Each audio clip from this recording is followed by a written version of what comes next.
Buffett. And Warren Buffett famously made a bet how to make money in the markets, and there's number 2, how to avoid paying taxes. Okay, so we'll start off with number 1, and there's actually a third, right? Which is, how do you reach your goals? Right? What are your goals and how do you reach them? Right? So for the first one, right, Warren Buffett famously made this bet with a bunch of hedge funds, right, and a bunch of hedge fund managers, who basically, if you don't know what hedge funds basically are the highest paid people on Wall Street for the most part, right? Geniuses like PhD level computer scientists, statisticians, mathematicians, physicists, right? These people are brilliant.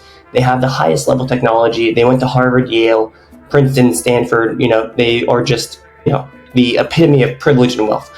And they get paid to manage your money in hedge funds, right? With computer algorithms and things along those lines. And so Warren Buffett bet this hedge fund manager, right? That over the course of 15 years, right, the S&P 500, right, which is just 500 American companies, like the biggest, best American companies that trade publicly, would outperform basically all the hedge funds, right?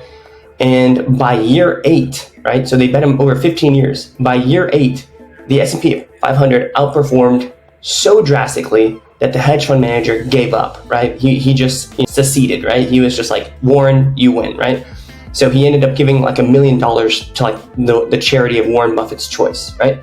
So the lesson there is, right, you, me, right? The vast majority of us are not smarter or more well-equipped, well-positioned in any way, shape, or form to outperform the markets than a hedge fund manager is, right? Or any hedge fund is, right? We are simpletons. We are people who are not trying to overcomplicate things, right?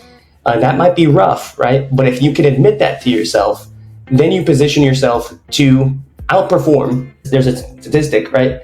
Outperform 94% of market, right? 94% of like all investors, right? That's because 94% of investors cannot beat the S&P 500, right?